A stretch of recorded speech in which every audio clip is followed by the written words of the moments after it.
बिस्मिल्लाहिर्रहमानिर्रहीम। आज एक अहम मसले पर बात करेंगे और वो मसला ये है कि खैबर पख्तूनख्वा और बिलखसूस पेशावर में जो सरकारी मुलाजिमीन है उनके लिए जो सरकारी घर दिया जाता है उसमें बहुत ज़्यादा शिकायत जो है वो बढ़ गई है और हर सरकारी मुलाजिमीन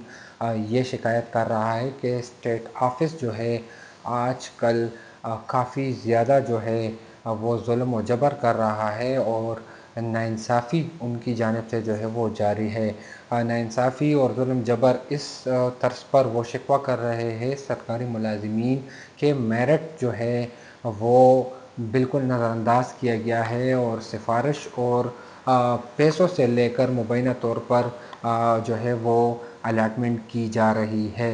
बताया जा रहा है कि ऐसे लोग भी हैं जो रिटायर्ड भी हो जाते हैं लेकिन उन्हें पेशावर में घर नहीं मिलता। इस तरह ऐसे भी वाक़यात है कि 2024 में मिसाल के तौर पर बंदा भर्ती होता है और उसी साल ही उनको जो है वो घर मिल जाता है। मेरिट का कोई सिस्टम जो है इन सरकारी मुलाजिमीन के मुताबिक नहीं है और यही वजह है कि वो काफ़ी ज़्यादा परेशान है। साथ ही साथ में सरकारी मुलाजिमीन इल्ज़ाम लगा रहे हैं कि मुख्तलिफ़ जो घर है,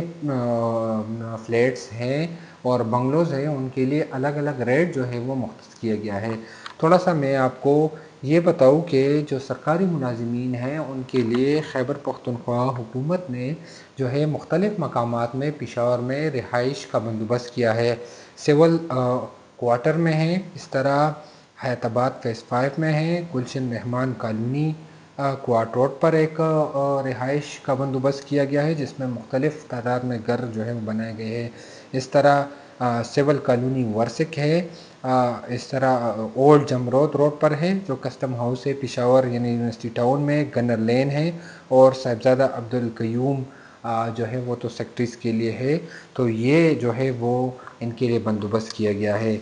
अब हुआ यही है कि जो ए टाइप का घर है यानी 2 कमरों का घर है उसका बताया जा रहा है कि मुबैना तौर पर 2 से 6 लाख रुपए लिए जा रहे हैं, जबकि जो बी टाइप घर है यानी 3 कमरों का घर है वह उसकी कीमत 4 से 8 लाख रुपए जो है वो मुकर्रर की गई है, जबकि जो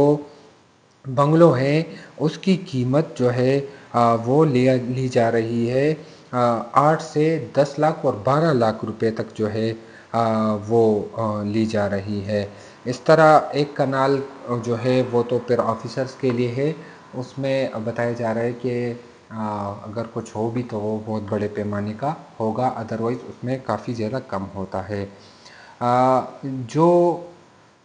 10 से 15 साल तक जो है अगर मेरिट पर इसको दिया जाए तो बारी आती है, लेकिन बहुत मुश्किल से मेरिट का ख्याल रखा जा रहा है स्टेट ऑफिस की जानिब से और यही वजह है कि अक्सर औक़ात सरकारी मुलाजिमीन जो है ये शिकवा कर रहे हैं।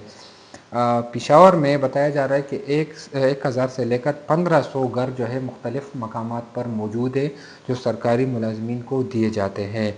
और इसमें ये भी शिकवा किया जाता है कि ऐसे सरकारी मुलाजिमीन भी हैं जिनका पेशावर में अपनी ज़ाती घर है, वो किराए पर दिया हुआ है और सरकारी घर लेकर उसमें रिहाइश इख्तियार की हुई है। तो न सिर्फ ये हक तलफ़ी हो रही है बल्कि ये कानून की भी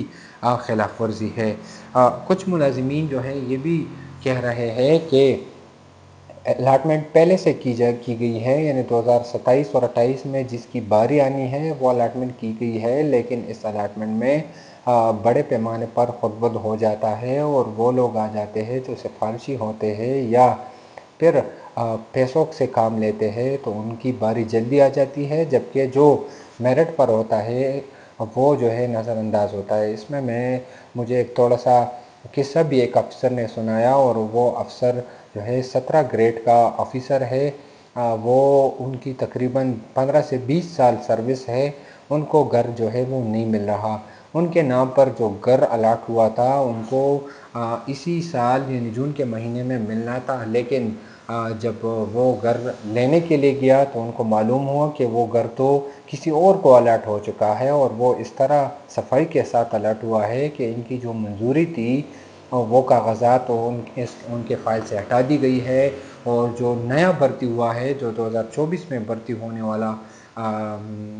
ملازم کے لیے یا آفیسر کے لیے جو ان کا اثر رسوخ تھا سیاسی، خیبر پختونخوا اسمبلی میں ان کا جاب تھا، تو انہوں نے وہ گھر جو ہے مل گیا ہے، بجائے اس کے کہ وہ جونیئر تھا اس کو 8 سے 10 سال بعد گھر ملتا، تو 1 سال کے بعد ہی ان کو نہ صرف گھر ملا بلکہ جن کو الاٹمنٹ تھی وہ بھی انہوں نے کینسل کرائی باقاعدہ طور پر، اور یہ جو آفیسر ہے یہ محروم ہو گیا۔ یہ قصہ نہ صرف ان آفیسر کا ہے بلکہ ان جیسے کئی درجنوں آفیسرز اور ملازمین ہیں جو یہ شکوہ کر رہے ہیں اور وہ محروم ہے۔ یہ مطالبہ کیا جا رہا ہے کہ اگر میرٹ کا خیال رکھا جائے اور باقاعدہ طور پر ایک ڈیجیٹل سسٹم بنایا جائے جس میں ہیومن انٹرونشن کم سے کم ہو، تو یہ جو بڑے پیمانے پر اس میں یہ بدعنوانی آپ کہہ لیں، کرپشن آپ کہہ لیں یا زیرتی آپ کہہ لیں، یہ ہو رہی ہے تو یہ بند ہو جائیں گی۔ اس سے فائدہ یہ ہوگا کہ ایک تو کرپشن کا جو دروازہ ہے وہ بند ہو جائے گا، دوسری جانب یہ ہے کہ جو حقدار ہے اس کو حق جو ہے وہ مل جائے گا، کیونکہ اب یہی ایک عام پریکٹس ہے۔ جو بھی حکومت آتی ہے خصوصی طور پر پاکستان تحریک انصاف میں کی، اس کے وہ دعوے کرتی ہے کہ میرٹ کو جو ہے یقینی بنایا جائے گا ہر صورت۔ تو میرٹ کو یقینی بنانے کے لیے سرکاری ملازمین کا یہی کہنا ہے کہ کوئی ٹرانسپیرنٹ آن لائن یا ڈیجیٹل سسٹم لایا جائے جس میں سے ہر کوئی اپلائی کرے اور اس کو باقاعدہ طور پر وہ اپنا نمبر معلوم ہو کہ اس سال اس مہینے اس دن ان کا نمبر آئے گا، اور ایسا سسٹم ہو جس میں ہیومن انٹرونشن کم سے کم ہو، تو پھر شاید یہ مسئلہ حل ہوگا۔ ادروائز یہ مسئلہ